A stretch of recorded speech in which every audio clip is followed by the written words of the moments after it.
Welcome to Frivolous Gravitas, where we talk about today, marks aren't for students is the subject matter at hand. I'm interviewing Jordan Roy and getting his perspective on some of the issues related to school and the pedagogy in general. And maybe I could just ask you to give us a little introduction to where you want to head with this session. Yeah, so essentially, I've been bandying this idea, just kind of a thought of experiment that I've been running around in my head for a while, that marks, I guess, as the title states, is marks aren't for students. You go into class, you take your test, and then we all get our marks back. We're like, oh, what's my mark? What's my mark? What's my mark? And we seem more interested in our marks than we do with our actual what we learned. So I was talking, and me and my wife were noting a lot of the frustration a lot of people have with, oh, what's my mark? What's my mark? What's my mark? What's my mark? And nobody really seems to care about the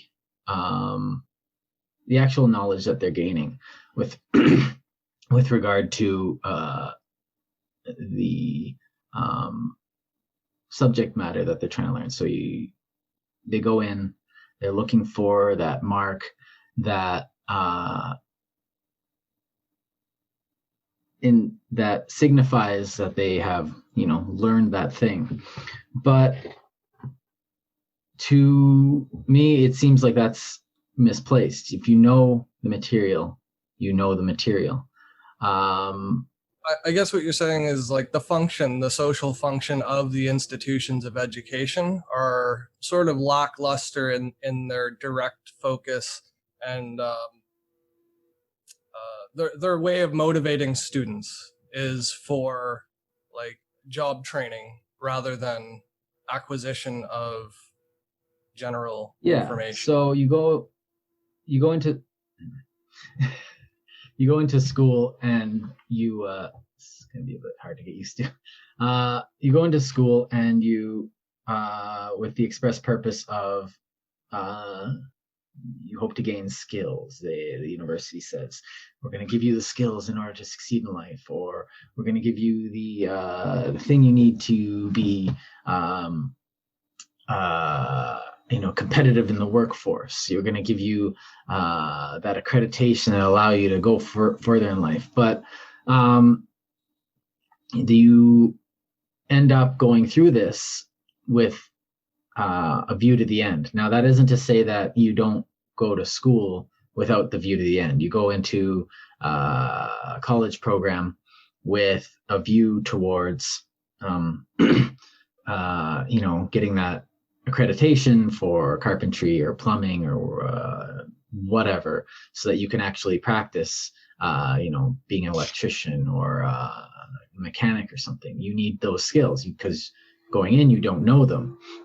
And you need to acquire those skills. And if you don't acquire them, then you're a bad mechanic or a bad plumber. But even that, you become a bad doctor, or you become a bad historian or anthropologist or teacher. So I believe what I was frustrated with was the fact that a lot of what was happening seemed like you're just going through the motions to get, as I can't remember who said it, but they like the metaphor that just to get that stamp on your forehead saying that you are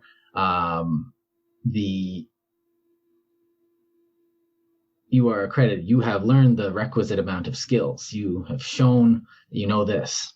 So to me, it got to the point where I was becoming critical of the institution itself. So it became an issue of the process itself versus the knowledge that you needed to gain.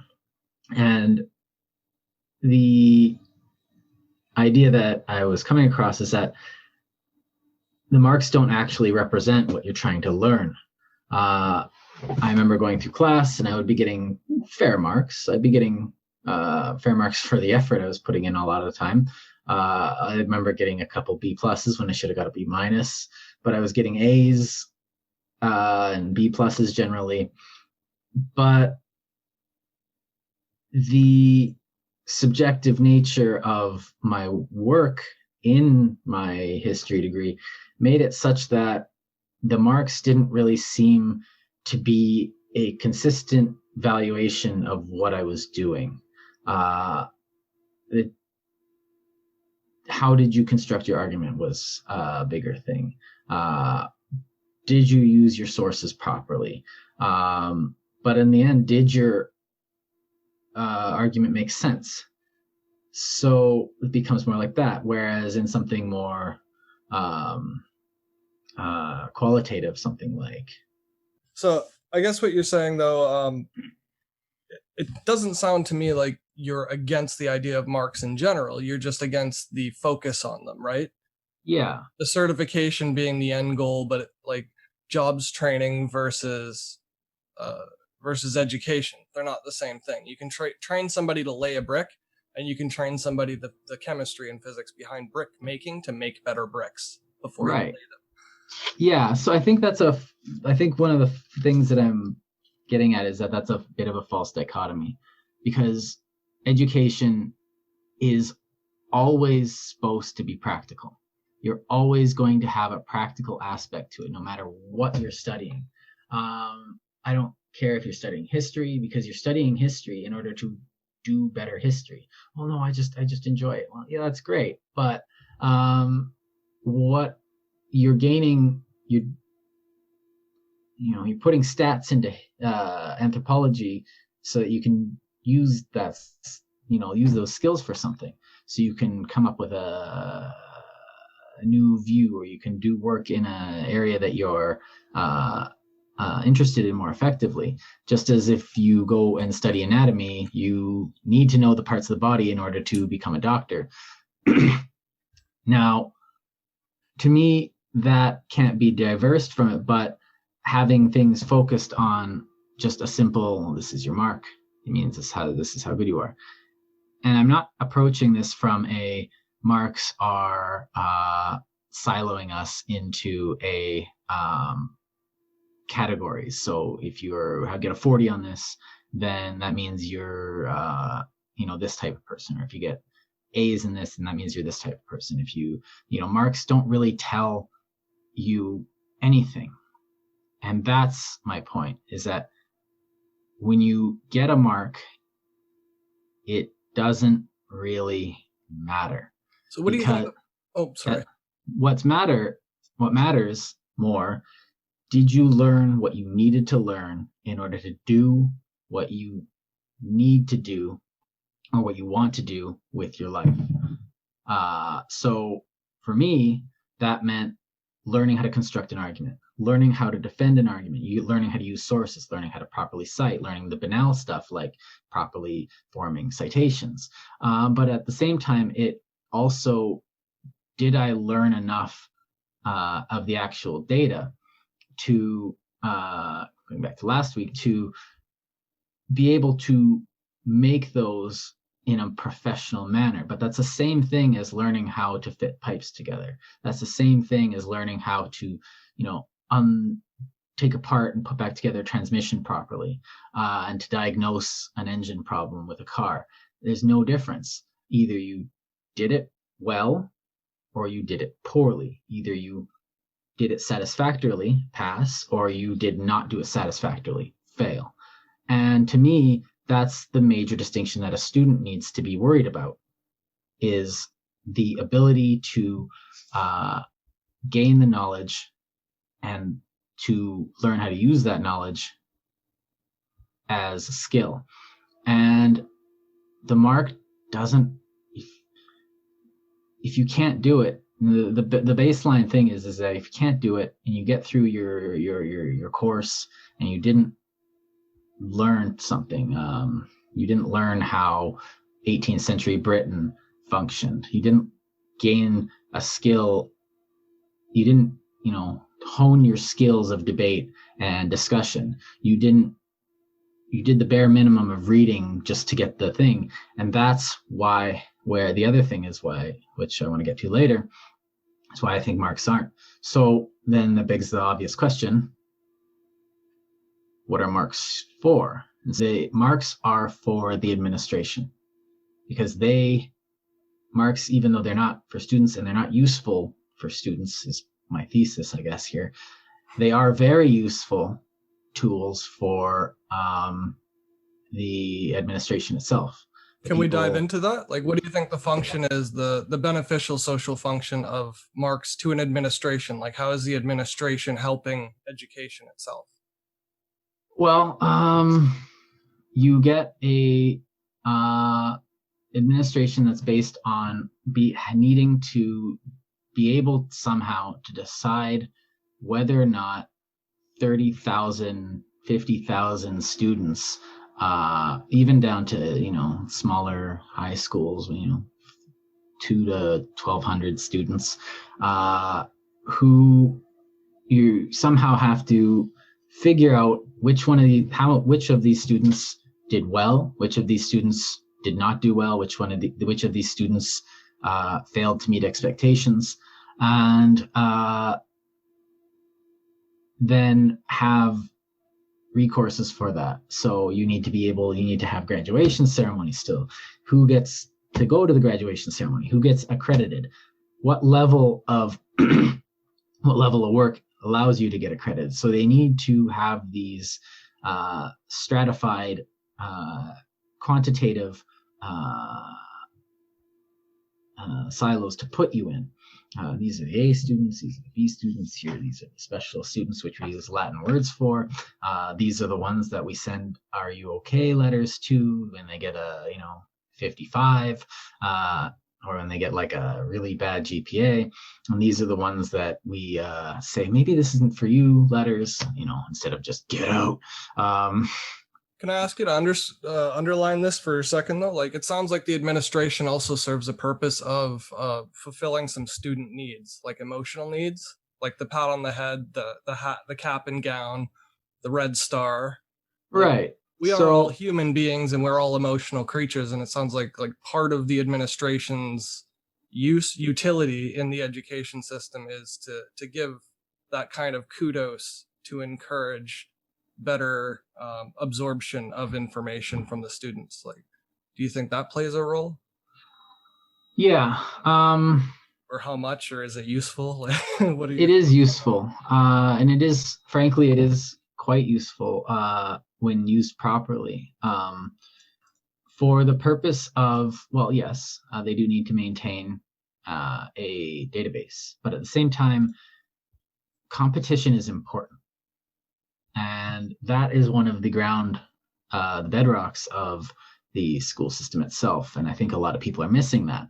And I think this is one of the key issues with marks, is that when you take the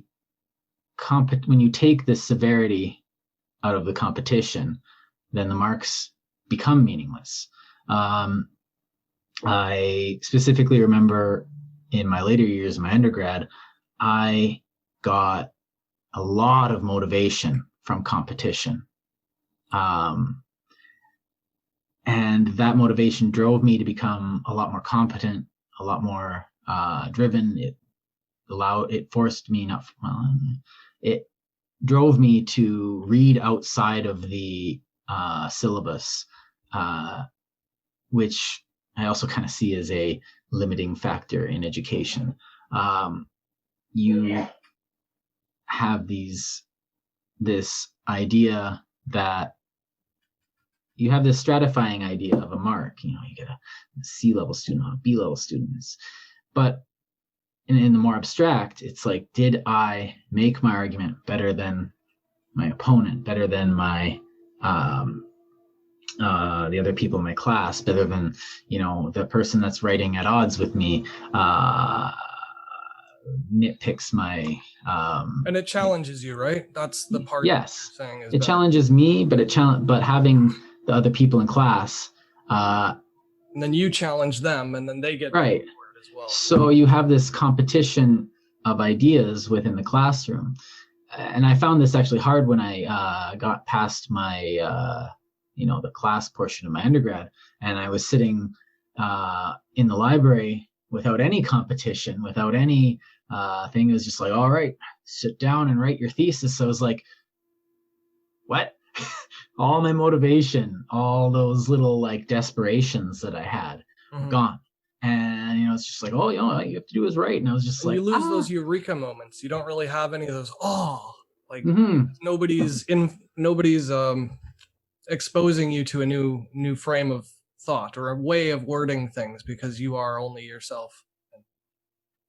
Like some things only other people can do, I think. Like the way they phrase something that you already know can also change or add depth to the thing that you already know, if that makes sense. Yeah. It's not just about learning history. If you learn history but you don't understand context because you physically weren't in the past, right, other people's knowledge of history only helps to add to yours because the image that their brain makes of the past is going to be different from the image your brain makes of the past, right? Right. So a lot of people would call that, unconscious bias, but I say that with implied quotes because yeah. But we do have, we've all read different things, but that's the whole point of coming together in a seminar, is to put all together and, and fight for your side. And I think that the clash of those perspectives, though not like mortal combat, it's serves to weed out those the vestigial parts of your perspective on your own points, which serves to temper your argument, and then you learn how to make an argument better. And when you have that competition, it's like, oh, I did it. And yes, it can get into, as Plato would have said, scoring points, as he made in the Republic. What's the purpose of debate? Those who score points aren't doing it right. It's like, no, they aren't. But at the same time, the strive to do what I was doing the best within the forum I had, it made me start looking for that killer argument, that started me having to figure out how to work within this dynamic situation. I had to adapt quickly and on the spot often because I wouldn't know where some of the arguments would be coming from. Round 2 after diabetes break, 15 minutes in. Nice. So before I had to cut you off there, we were talking about the students' grades and their aims and focuses and how administration plays a role in education and the institution of education requiring the administration. I was wondering if I could ask you, though, briefly on there's obviously an implied subjectivity in grades, and the professors and teachers' assistants or whoever is doing the grading. Maybe you could go over first because not everybody's been to university, like what the sliding scale is being graded on the curve, just briefly so that people understand what we're running over, and then maybe go into the subjectivity on how those grades are, or not how, but you know what I mean. You grade, you're a teacher. What am I saying? I actually don't give my grading when I do grade is very subjective. It's never like I gave someone a suddenly out of 10 because they use the word suddenly too often. So I don't really like giving grades. I like a lot of substantive, like very subjective feedback. Substantive feedback. But I'm not actually, I don't believe I've encountered the curving of grades. Oh, really? Yeah, I never really cared about it. It was just like, oh, I hope they curved my grave. It's like, yeah, that would definitely solidify my ignorance. Well, maybe I'll just explain it then for the channel. Yeah, so I never really paid attention to it because like I was paying attention. Imagine a class of 30 students and the highest grade in the student is 90%. You basically give that student the 100% and bump everybody up relative to the highest grade.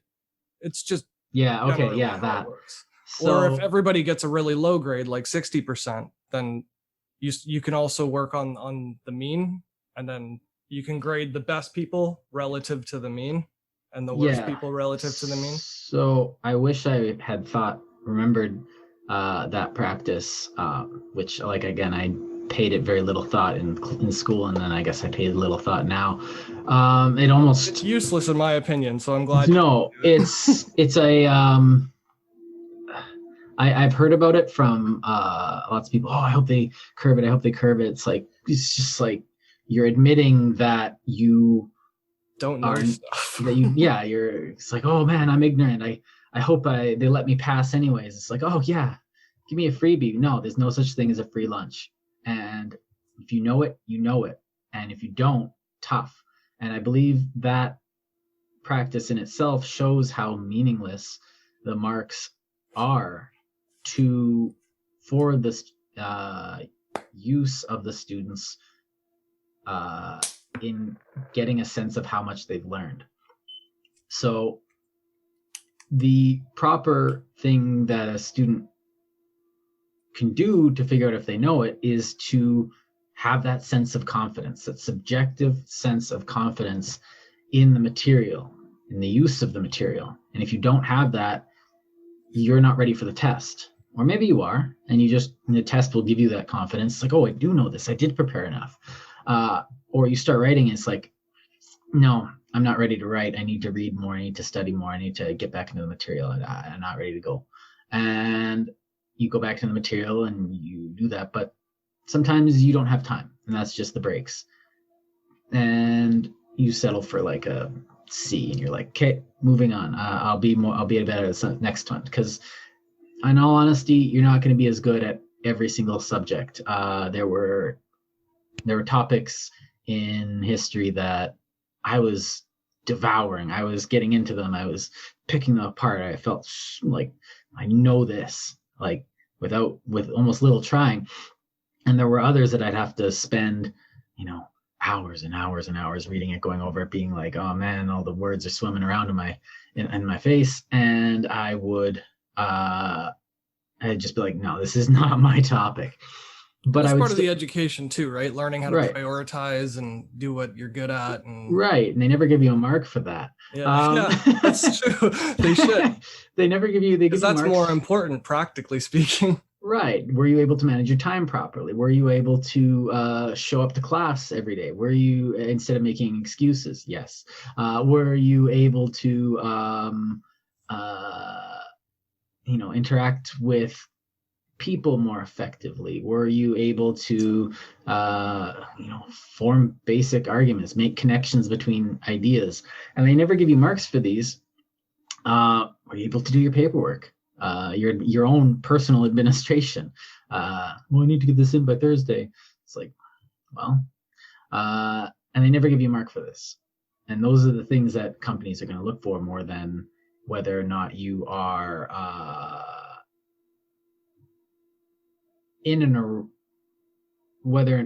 sorry, I lost my train of thought. Yeah, no problem. I was also going to ask you too, if you don't mind. Or did you want to finish that? Yeah, so I was going to come back to the curve. So just to wrap it all up, is that the curve in itself shows that a lot of these universities, and I don't know actually if all universities or high schools actually do this, or if there's some out there that eschew this practice in favor of, having a more honest representation of their students' capabilities and their teachers' effectiveness. So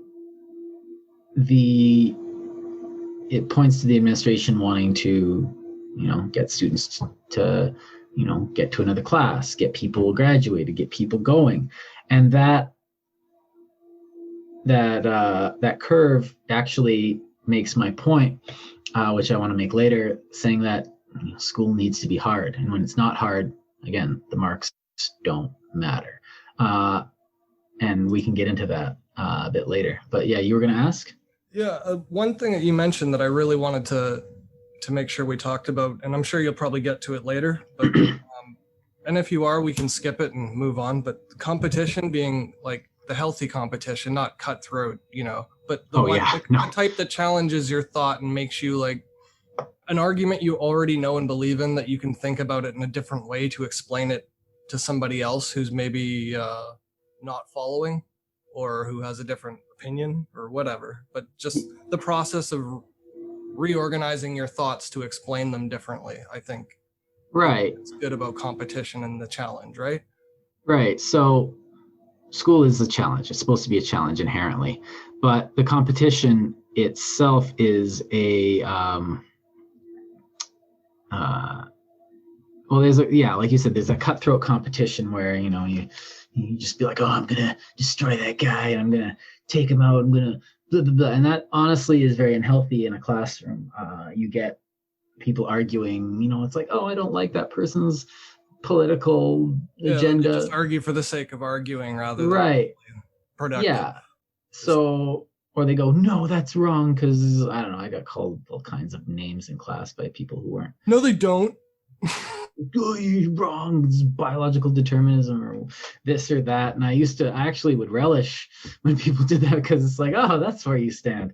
I'm on shifting ground here, but you seem to have dug in yourself into a pit.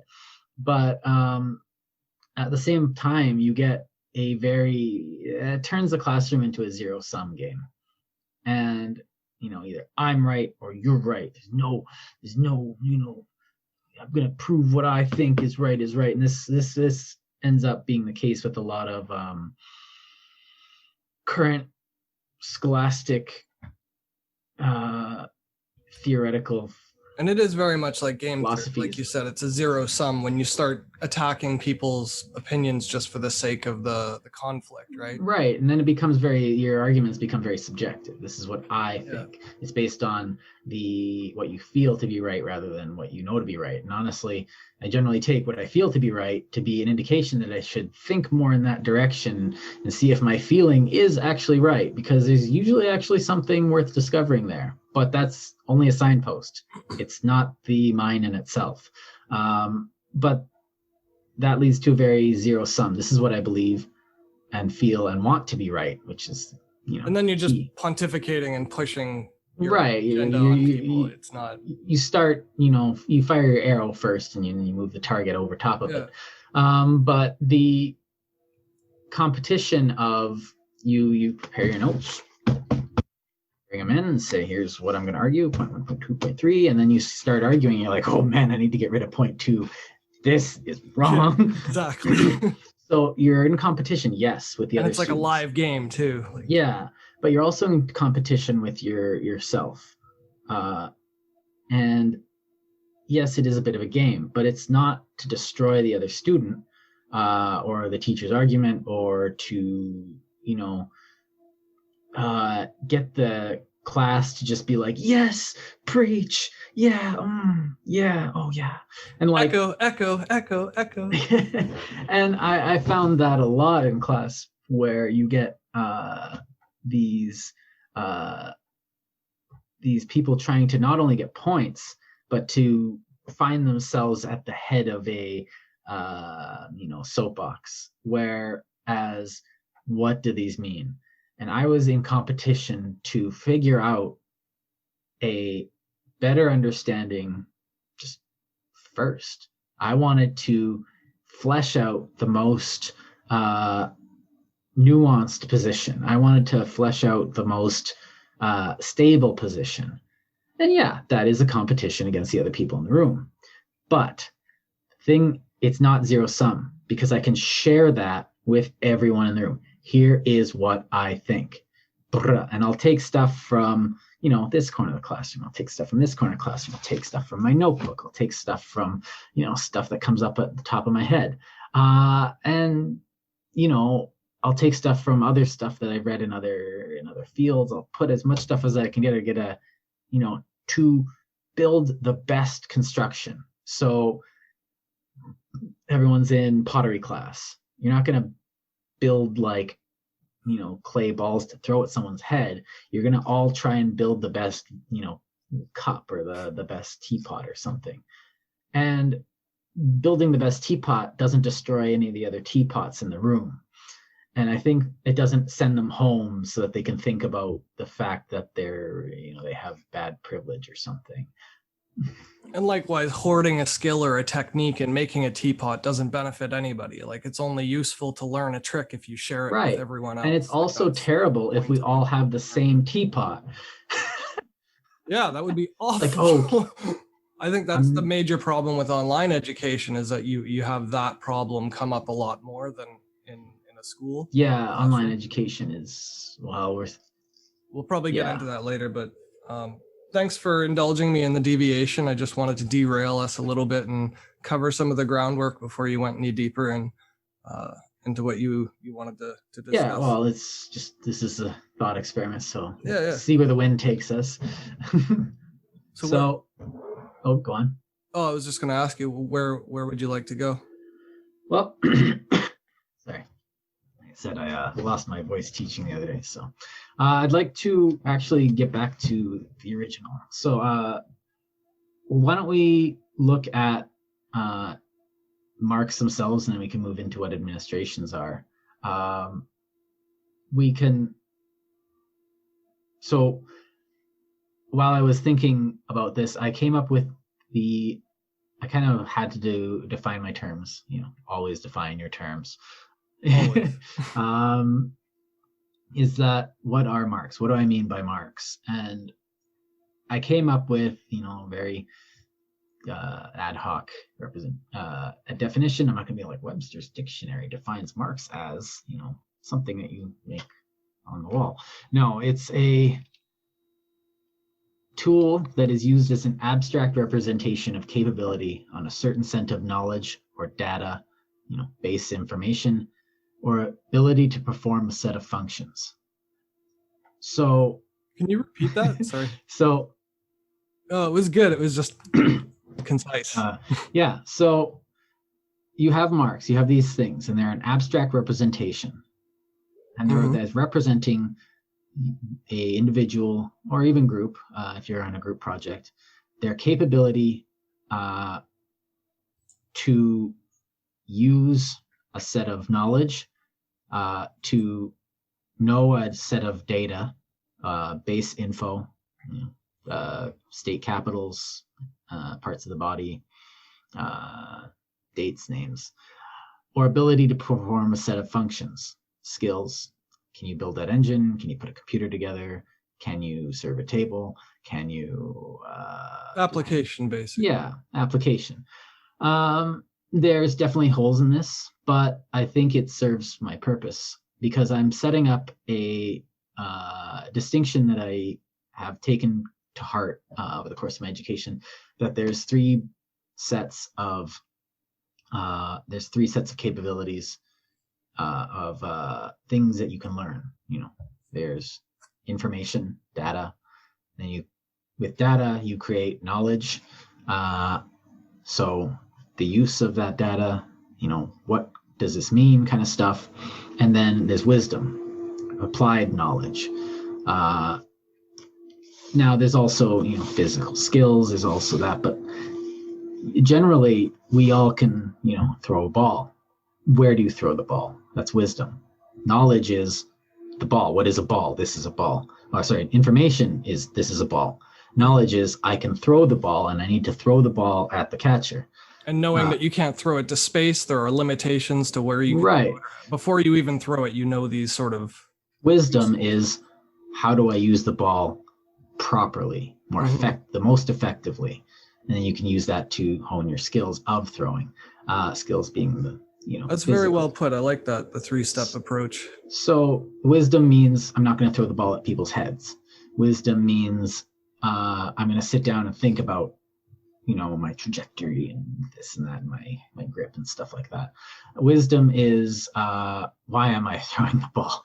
But at the same time, when you're building an engine, the wisdom is it's easy. Why are you doing this? Because I want the car to work. Because this is my job. And I get paid for this. That's almost Zen. And it's somewhat envious. But for something like marks, which rely on a very subjective representation of your level of mastery over these things. Now, the closer you get to information on that scale, the less subjective it gets.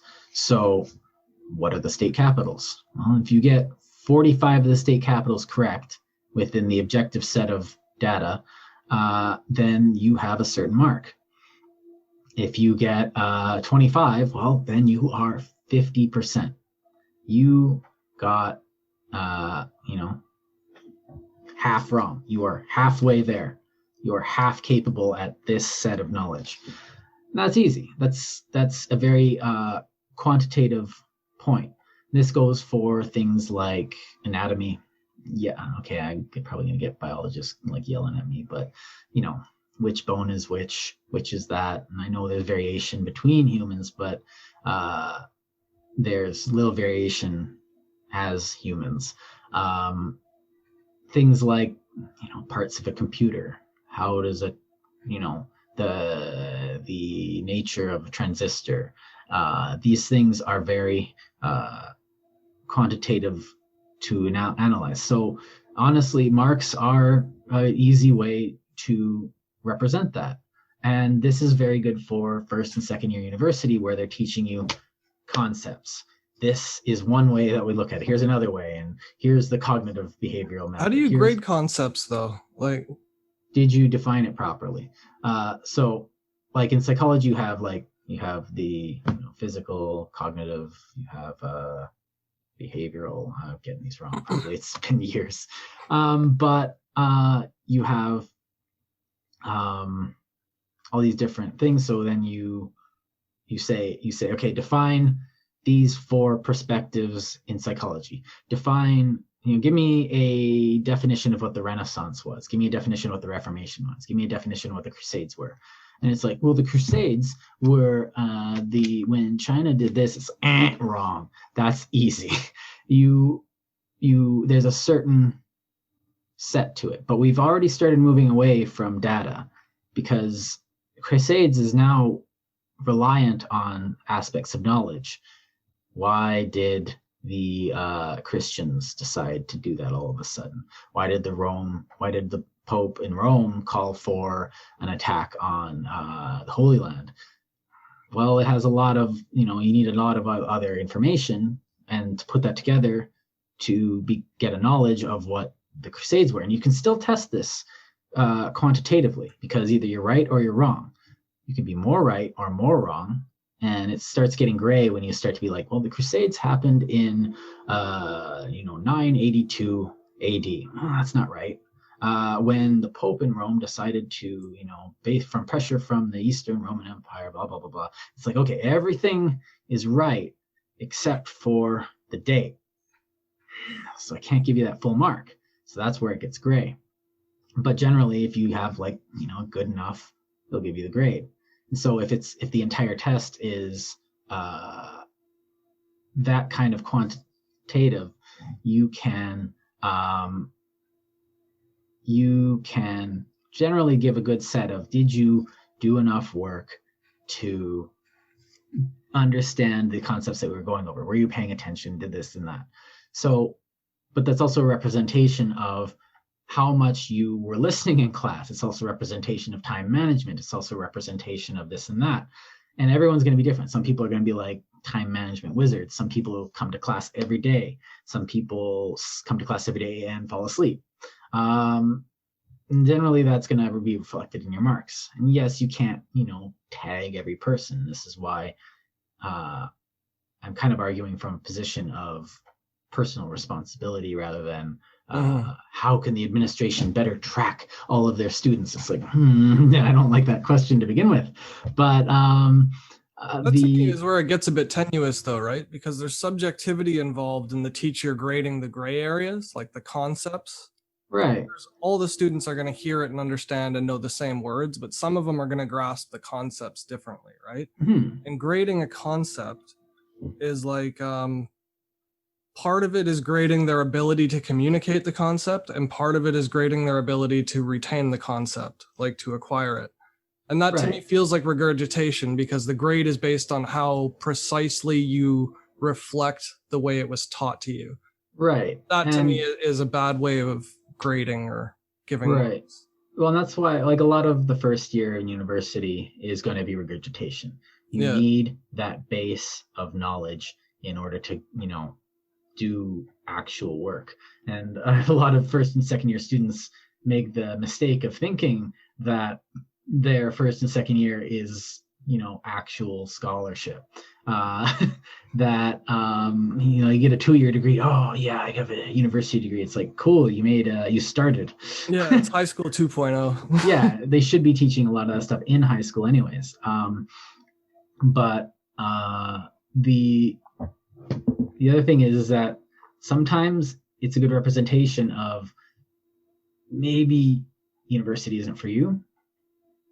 I can't, if you're like, this is what my brain worked really well in those situations, even though, keeping focused was, but at the same time, someone who's really interested in, something else, and, you're going to go to university. Why? Because you're going to go to university. Okay. But then they come to university and then they get bitter and they're wasting their time, and, they should have just gone backpacking for a year or something. But they'll still get passing grades. That's what bugs me. They will. And as long as they show up and do things, they'll still pass, because the business school, right? Well, there's two things to that. The one is, yes, they're trying to pass you. They're actively trying to get you through, which is good and bad, because, the teachers want you to learn. The administration wants you to spend money. But the second time, maybe they're actually smart, but they just hate scholarship, and they should be doing, it's like, oh man, I hate this, but I can do it. I just don't want to do it.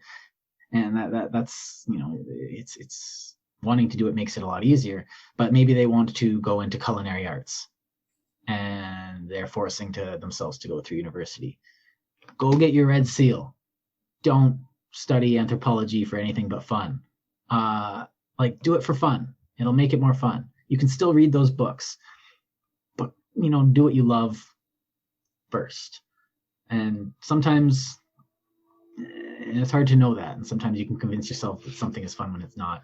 But at the same time, that's why we do that first year university. I was like, oh, I'm going to go take psychology. And then I took a history class and I was like, oh, I guess I got a hard path ahead of me.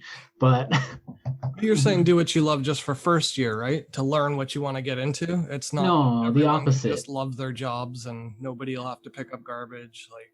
No. Some people will pick up garbage. Well, I did a lot of garbage picking. I did a lot of jobs that were rough. Yeah, well, installing carpets, flooring rip-outs. Oh yeah. I was terrible at installing carpet, but I was really good at the support stuff. But I also did security, middle of the night, downtown, middle of winter. Hospitality, you did a lot of that. Oh yeah, I learned a lot more from serving tables than I did in some of my classes. But that advice, to do what you love, you're saying just for the intro, right? For first. No, actually, I'm saying the opposite is take the first year intro courses, see what clicks, suffer for a year, and then go with what feels right. Yeah, it's it's not supposed to be easy, but you need to, you need to find the roads before you can walk down the path. So, and sometimes that means, running around in a dark, thick bush, getting scraped and bruised before you can find the path that, your boots just work so well on. And sometimes that means I went and got a music degree, or I went and got my red seal, or you know what?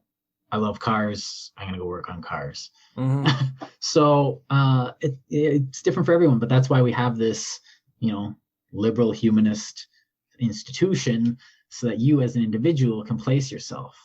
And I think that's where a lot of the contention about Marx comes from, is because this institution, while on the learning side and the individual student side and a lot of the professors are situated in order to very effectively teach us and in very open form in any faculty, like engineering. The library's right there, the professors are there, you can go talk to them, you can email them, you can bug them as much as you want. In fact, they're probably sitting in their office hoping someone would come in and ask them questions about anything. But on the other side, you have this, and I believe I got to this before in my write-up, was you have this idea of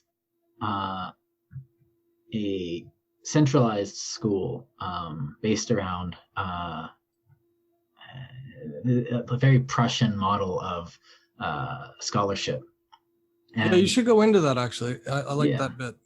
So a lot of the schools we have were based on a very seemingly successful model of that was set up about 100 years ago.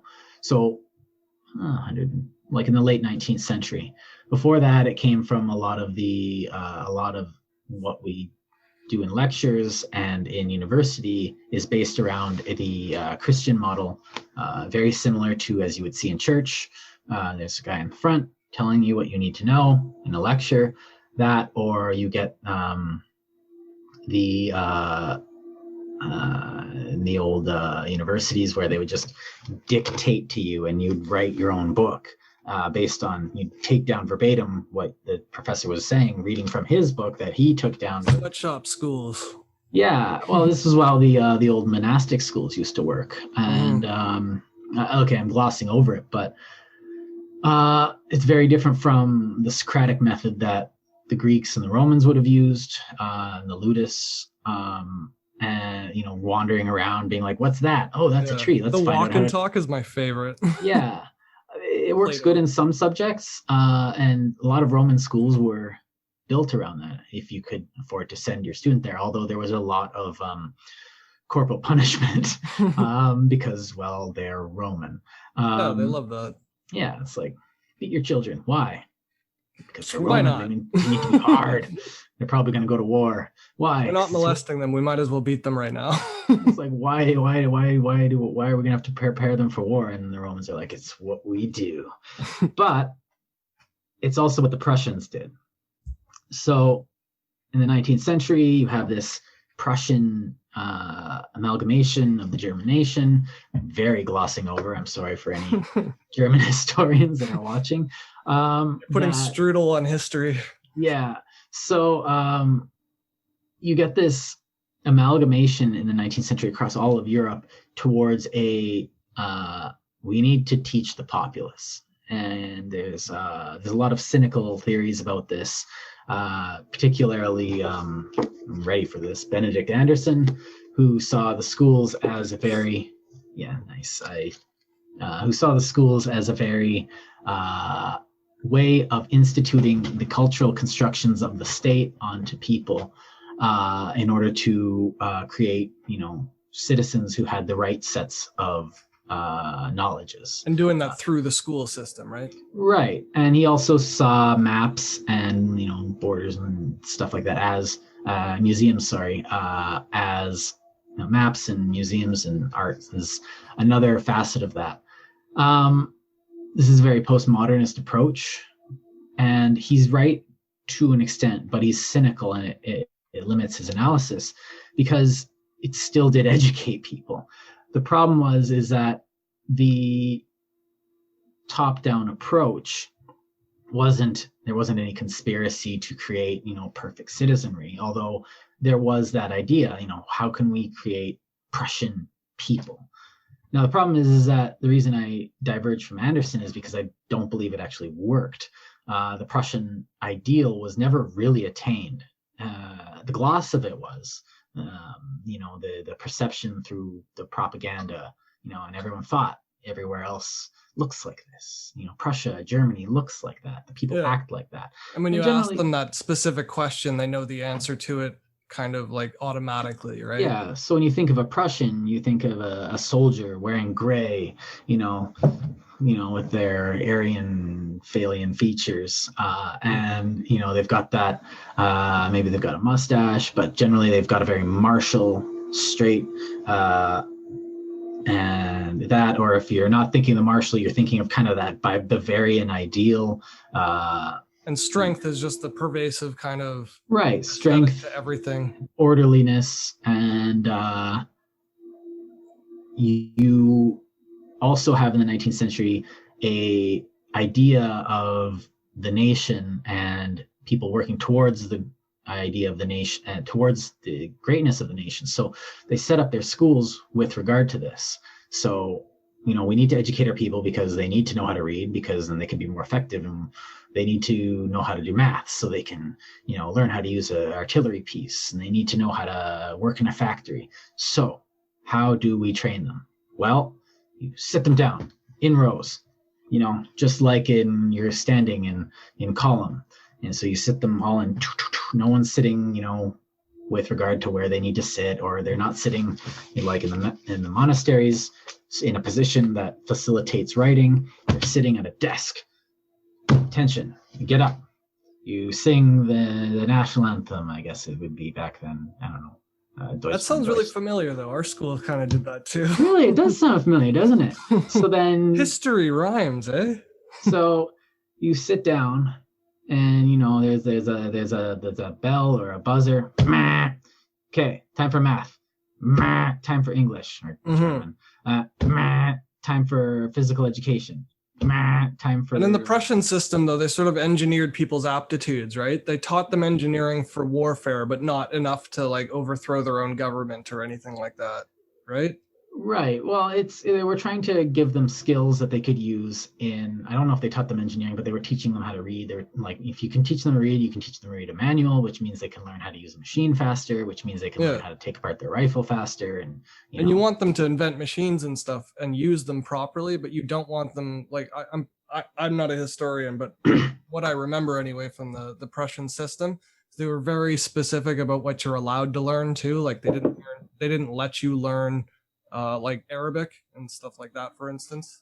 Yeah, that was a lot of a later thing, and that's more for school children. The university model, that happened everywhere. It's like when you're raising the bottom for people's education from nothing, it's like, what are we going to teach them? Basic math, basic history, basic reading and writing.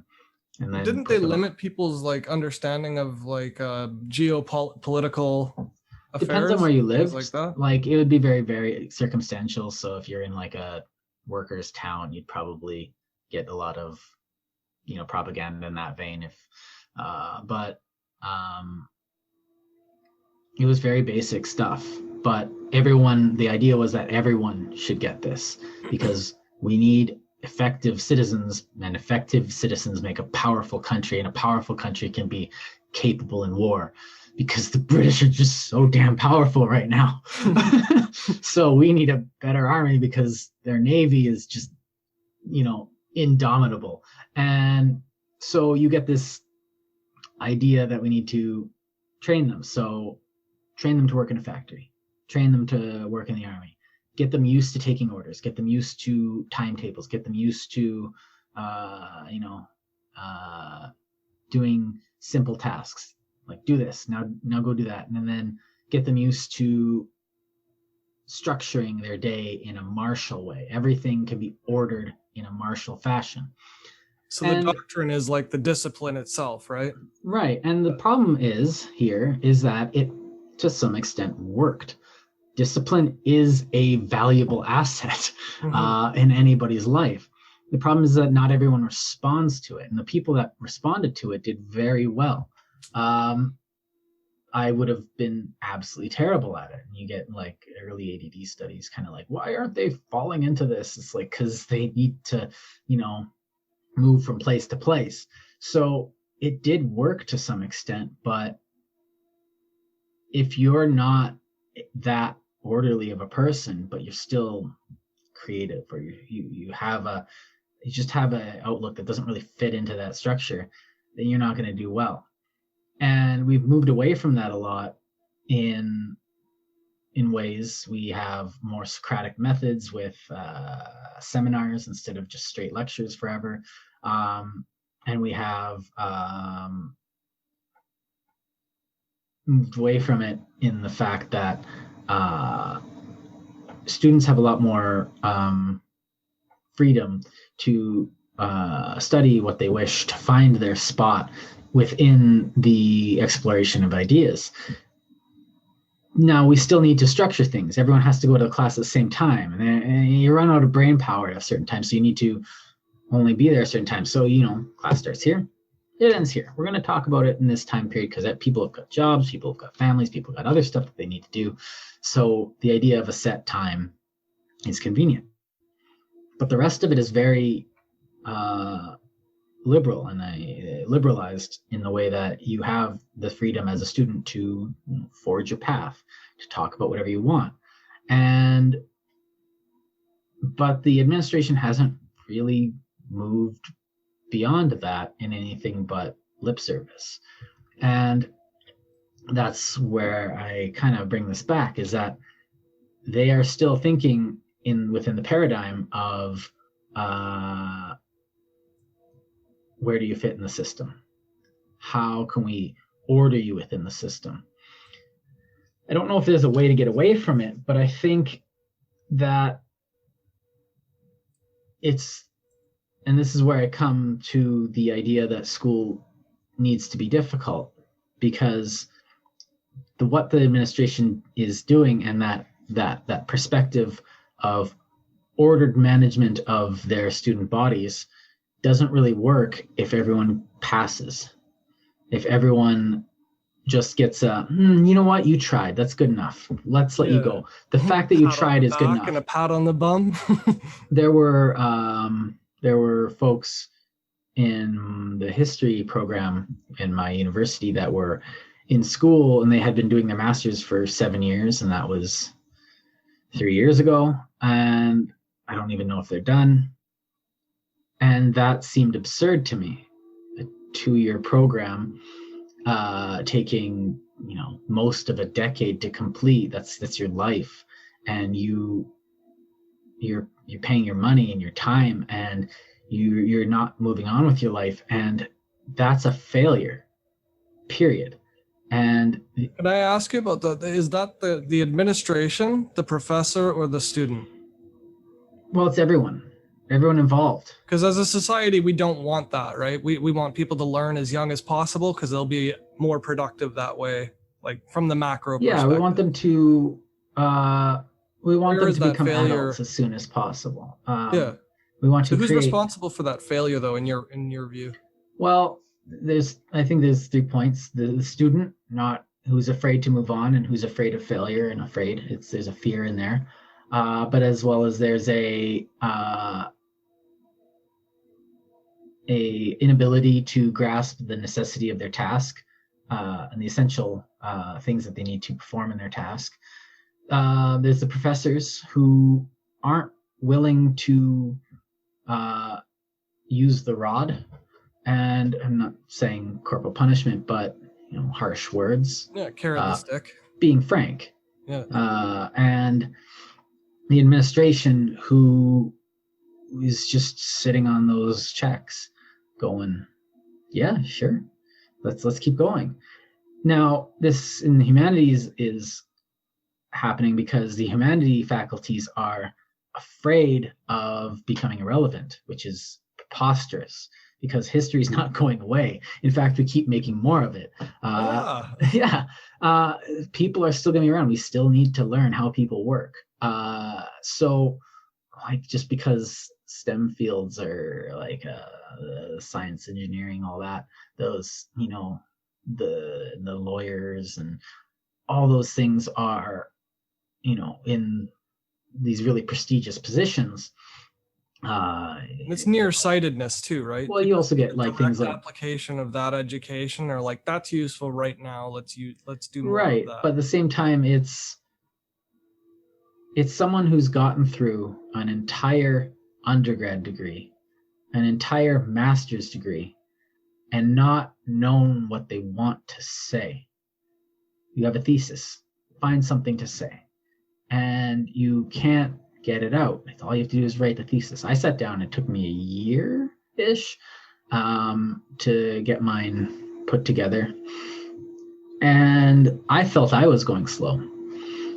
I probably could have put a couple hours in here or there extra. I finished my master's in 2.5 years. A lot of it was that ruminating too, right? Where you're like doing other stuff, Yeah, but thinking about it the whole I did time. make a sudden move to Edmonton. Yeah.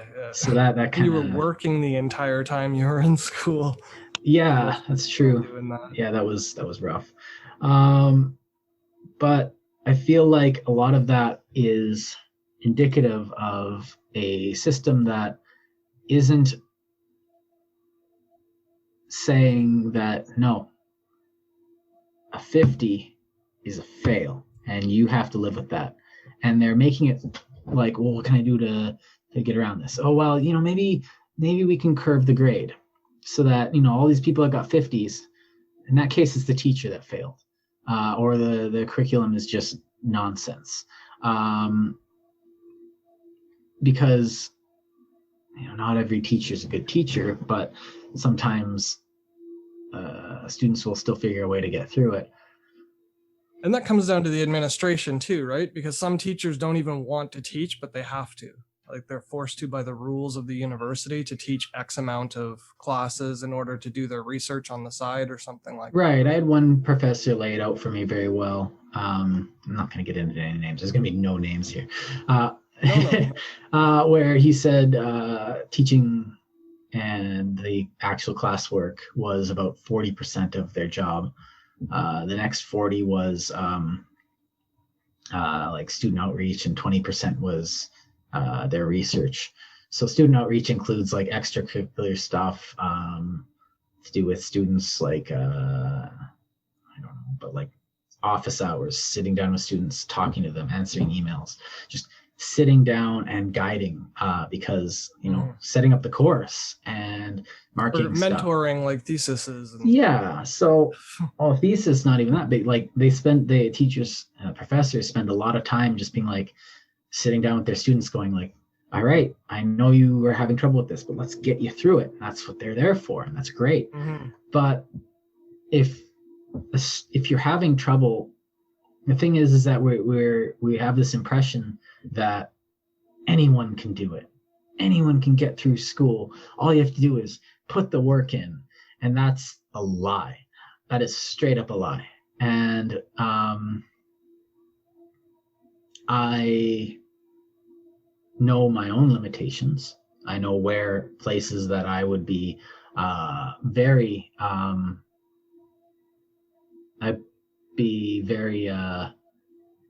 hard put in certain subjects, but even within history.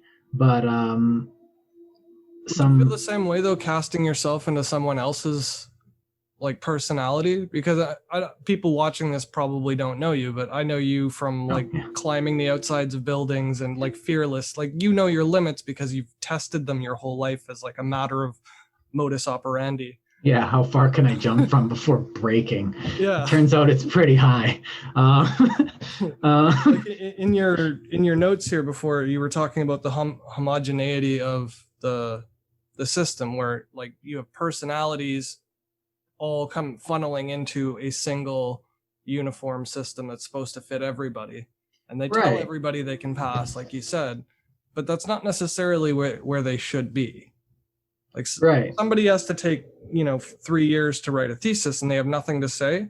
Well, then you kind of think that person must assume that the world is perfect. If you have nothing to say, then there's nothing wrong with the world. And those people shouldn't be in school, in my opinion. Not to be rude or mean or anything, but a lot of people should see the problems in the world. You're not qualified to fix them. No, that's what university grads do, is they fix the world. Oh, they do. They serve a function in society, and it's a different one than a lot of other people do. And it's very prestigious because you're supposed to be smart and all that. But honestly, that's why there's a small minority of people that actually need a master's and PhD. It's not everybody in the world that needs it. Right, because I found like 20% or 10% of the population like that. Right, but at the same time, let me just make a note here. At the same time, there's two paths that are almost contradictory, down that. One is that, yes, you don't probably need this Find some path that will be best for you. And yeah, you don't need, and if you have a degree and you're serving tables or something, that's okay. But maybe that degree was a waste of time. But at the other side of that, it definitely wasn't. Right. Because learning is never the wrong choice. Now, just because you don't take, I don't need an English class. I don't need an English class. I'm a biologist. I don't need English. But why not just take it to enjoy literature? Why not just take history because you want to know more about history? Maybe there's something in there that you can use. So you have this idea that, oh no, you're wasting your time. You're wasting your time. But learning itself is never a waste of time. And that's kind of the two things to this. What is your metagame here? What are you doing with your life at this moment? What are you trying to do here? I want to get the stamp on my forehead. Okay, then don't waste your time. But don't discount the things that you might want to learn later. And it's like, oh, I don't need to go to university. It's like, you know what? If you want to read a history book, go ahead. If you want to learn more about psychology, go ahead. It doesn't matter what level of society or on what type of person you are. You can still engage with the material. You don't have to become a historian to engage with history. You don't have to become a psychologist to engage with psychology. Yeah, you don't probably need to read the in-depth journal articles and go through, statistical analyses. You don't have to go that in deep, but you can still learn. Now, that's sort of what grinds me about the. Oh, sorry, I cut you off. No. Go. I was probably gonna rehash anyways. I just wanted to point out on a personal. That's sort of what grinds me about a lot of, like, I don't know if it's just our generation or if it's people in general, but like if they're gonna study something, and let's say it's April and they're gonna start studying something, and they'll wait till September to learn it. Yeah. Like, I don't get that whole aspect of culture where like, oh, I'm studying this in the fall, or I don't need that for my job. I don't need to learn it. I think there is even though you have all the tools and all the available and all the time and everything to get ahead of the game, to get a deeper understanding when you finally get to school, they elect not to learn if unnecessary. And I think that just, I wanted to point out that it bugs me. Well, it is hard to get started. Even like get started like reading a book. I want to read that book. And to me, there's definitely a momentum that I've been riding on reading for years. I've started reading in my early 20s. I gotta get more information. I need to get better. I felt that desperation from those jobs I was doing. I need to be more than this. It just I felt that I needed to be more. I needed to find the top of where I keep my potential. And so I thought, I'm just gonna start reading. And I did. And I forced myself, I don't know, April, like I forced myself just then to just start reading like the classics of literature. And then I kind of just kept reading, kept moving around. And now I'm agitated if I don't have something going on or a couple books on the go at a time, because I have that momentum. And it's hard. It definitely. Can that be taught? Like, can you teach momentum? Is that the professor's job? There's two ways of doing that. There's kicking someone off of the cliff and saying, yeah, have fun. I kicked you. I kicked Trial you. by fire is my favorite education. But like it's that adage, the first step is always the hardest. I had a hard time actually getting back into university. I had a bad high school experience. A lot of people did. I'm not looking for pity. Mm-hmm. I had a lot of hard time and it's like have my hand held as I was applying for university. But then once I got into it, I was bitter and my preconceptions were destroyed, and I fell into it and I started, the locomotive, the train, yeah, it's the train just started chugging. And it started chugging, and it slowed down, and it sped up here and there, but it's never stopped since then. Mm-hmm. And I don't want it to stop because I have that momentum, and I like what I can do with it. Do you think people should have that before they go to school, or should they expect to get that at school? You can start walking whenever. It's just never take the first step, even if your first step is a stumble. That's fine. At least you have taken it. If you take a first step into a wall, you can turn and take a second step. It Yeah, and a doesn't step matter. backwards gives you a running start. Just take it. And this is where I kind of come to one of my final points, is how marks are useless to you, is because failing isn't negative. It's negative like an electron is negatively charged. Yeah. We use them positively. Right. You fail, and the administration needs to be harsher on you, not to like not let people in. Yes, as many people should be educated as possible, because when more of us are educated, we're all smarter, period. And I don't like the argument, oh, you should, like, I don't, this is universities for a bunch of, liberal, whatever the right's talking. Libtards. Yeah, like, God, that's so ironic, eh? And like, to some extent, they're not wrong, but they're not wrong because they're not auditing courses. They're not going in there and giving their perspective. And they're just regurgitating things they heard on Twitter. Like, right, it's because so empty to call people sheeple.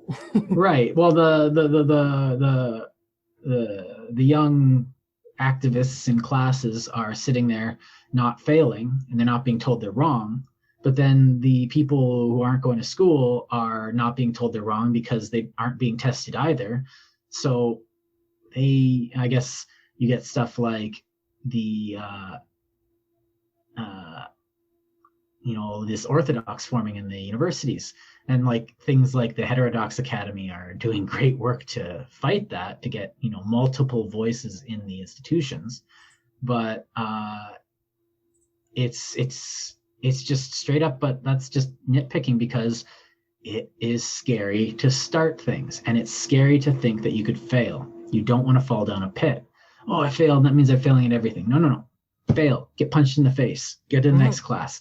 Oh, you got a 60? Cool. Maybe that's not your thing. Go on to something. Oh, you got an 80? Yeah, push there. Oh, you still got punched in the face. Doesn't matter. Keep going. It's like, oh, you got beat up in university. Maybe it's not your thing. That's not a waste of time. You learned a lesson. Maybe I should go to college. Yeah, maybe I should start that business. Plus all the things you learned, like you didn't get 0. You got 50%. Like, right. So you don't have enough to become like a scholar. Brandy swilling humanist scholar. Shucks diddly-ucks. Like, not everybody's a Noam Chomsky. Yeah, or I can't think of, like, you're not going to be the next Bertrand Russell.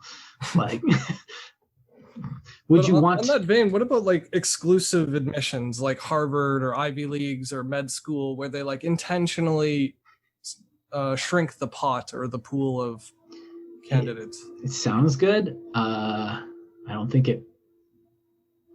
know. Those institutions are having their own problems right now. To me, it seems wasteful.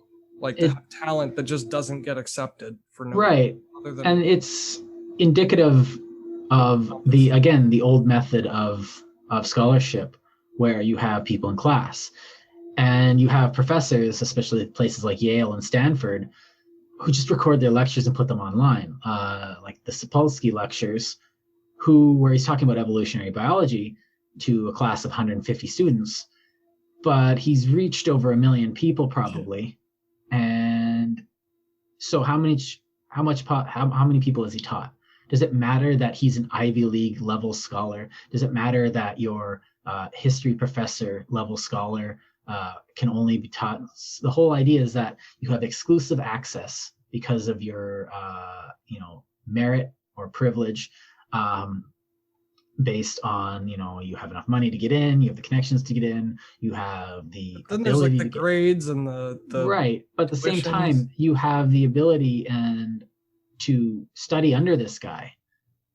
But if he just records his lectures, and then what is that exclusivity means nothing. Okay, yeah, he's not grading your papers, but you're still getting those ideas downloaded into your brain. So does it make sense to admit people into different schools or have different quality or grade? Like, oh yeah, it makes sense to have grades in affect who teaches you, or like your access to good teachers. Well, there's always going to be Like acknowledging that grades are fallible, but also useful. Yeah, Like there's always going to be competition for access to professors and access to quality intellectuals in any field, because that that expertise. Sorry, I got that expertise. Yeah, that expertise in itself is a commodity that person is that person is selling in order to eat. It is in such high demand because it's such a valuable commodity that it is you can't just give it to everybody. But if you record the lecture, you have the ability to go in and get one-on-one. You can get the marks, you can have that criticism. Now the marks don't matter as much from that person as much as their notes on your paper, like in any paper where it's like, oh, you got a 88, cool, let me just get straight to the criticism. Oh, you only gave me a paragraph of criticism, I can do nothing with this. Right. Like, no, that's nothing. So the lecture's up there. You can watch debates on YouTube. Honestly, I relied heavily and supplemented heavily in my education with supplementary readings, supplementary lectures, supplementary topics, supplementary everything, because I saw the ability to use these and sit in with professors that I didn't have the privilege of going to Harvard to see, or Stanford or Yale or whatever. And I think more than ever, we need to move away from marks because of that. And I think what I'm arguing seems very harsh. We need to fail people. We need to chastise them for a failure, not of the material, but a failure to themselves. You didn't put enough work in. You aren't showing the requisite qualities to proceed to the next level, where people that we could give this to would produce more valuable work. If you can show that you can produce valuable work, then we will bring you to the next level. But everyone's got an opinion. Are you capable of forming a better opinion? So,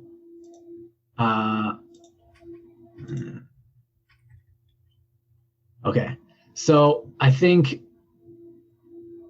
I'm arguing for being harsh, but I'm not arguing for being inhumane. And I think we can get to that after a bit of a break. So I want to talk about the humanity of, and the almost the what do you call that? The caring nature of criticism.